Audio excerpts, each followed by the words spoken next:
but I'm not trying to impose the Army Act on you. This code of conduct has come to us from father to son, from mother to daughter, from times immemorial. It's in the Bible, it's in the Gita, it's in the words of Nanak, in the sayings of Muhammad and Buddha. It's all come down. It's been refined as cultures have changed. Again, let me illustrate this by example.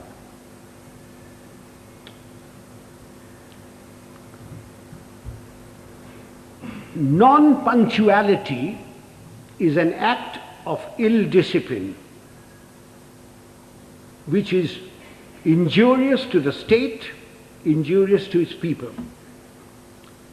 Some time ago, sir, I was invited to an university, as also my wife, unlike today.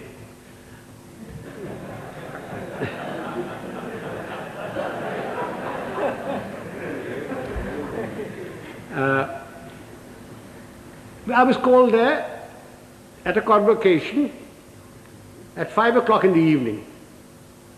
And having been in the army for 50 years, telling the driver, go slow, go fast, arrived there at 5 o'clock in the evening. I was received by the Vice Chancellor and his lady, the Union Secretary, escorted to the dais. My wife too was asked to sit on the dais, and she politely refused, saying that she'd much rather sit down, as this is the only opportunity she has to look up to me. And as usual, I was garlanded. The Vice Chancellor sang my praises and asked me to talk to these people. There were about 5,000 boys and girls there, plus deans, plus professors, plus lecturers, everybody. And as I got up to get to the desk, to the lectern, the Vice Chancellor says to me, sotto voce, Field Marshal, a fortnight ago we had invited a VIP to the same function. He was allowed to stand at the lectern for exactly 15 seconds. I wish you good luck. I said to myself, had the Vice Chancellor said this in his letter of invitation, I wonder whether I would have come. Anyway, I got up to the lectern and I addressed the gathering for the amount of time that I was allowed. I was heard in pin drop silence, and at the end of it, I got a thunderous applause. The Vice Chancellor and his lady, the deans, professors, lecturers, the student body, and even my wife stood up and gave me a standing ovation. I was most relieved. Although my wife told me afterwards that I looked pale. After the usual vote of thanks, etc., we went out into the gardens where refreshments were given. And I, having an eye for a pretty girl, walked up to a pert little thing, wearing lovely jeans, tight-fitting, and I started a conversation which ran as follows.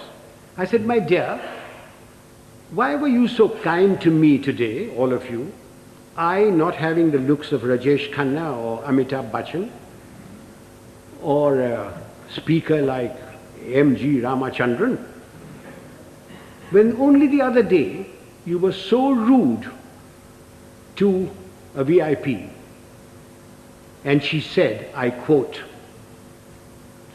"Oh, Field Marshal, that dreadful man. We had invited him at 5 o'clock. He turned up at 6. He brought with him a bevy of security people who pushed us aside and took their places where we should be sitting. He brought with him 2 of his brats, grandchildren probably. He was too old to have those kids that size. But you never know.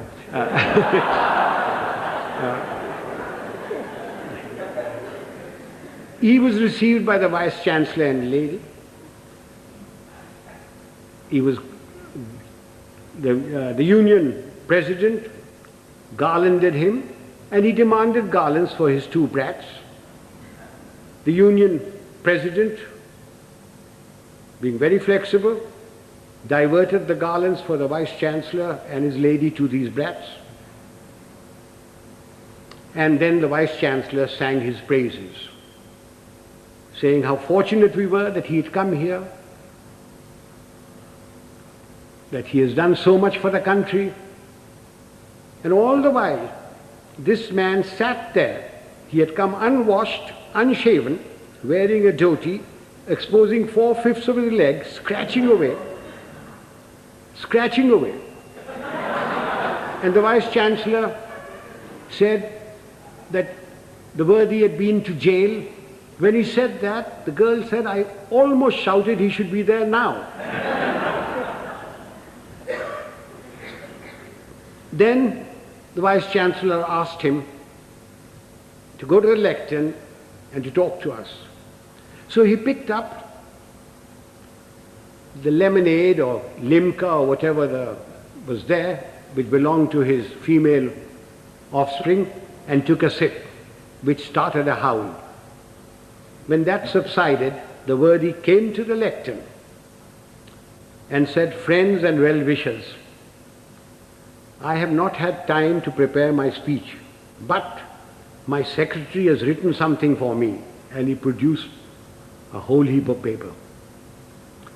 He said, without any premeditation, without any thought, we made a stay, very short. I unquote. Sir, I thank my lucky stars that 50 years in the army had made me come on time, that I'd been brought up to shave in the morning and shave in the evening if there was a function, that I had a lounge suit on, and although I have very nice legs, I didn't expose them, that I didn't suffer from itch or eczema to indulge in the scratching of the unmentionable.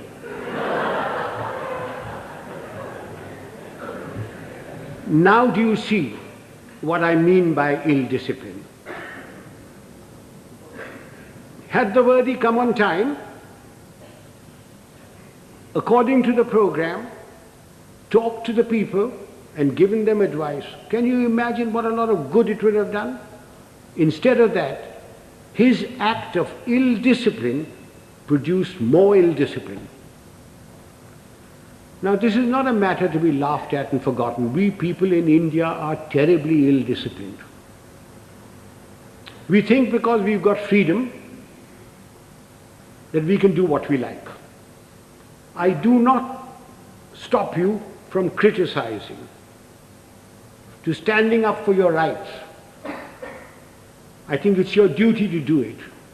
But what I abhor are the acts that we've gone into because we've got freedom.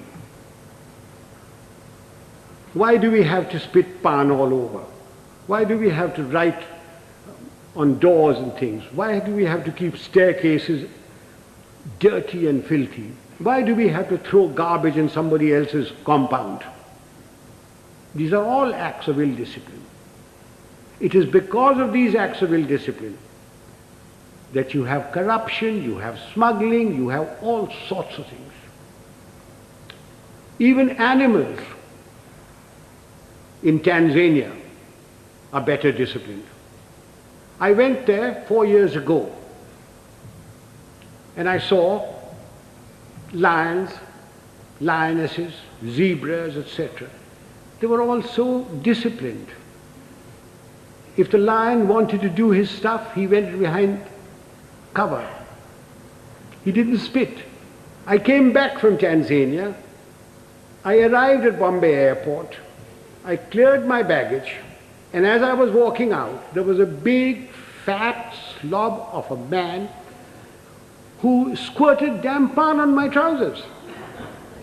And when I gave him a tight kick, he was most indignant. He didn't think he'd done any wrong. Why?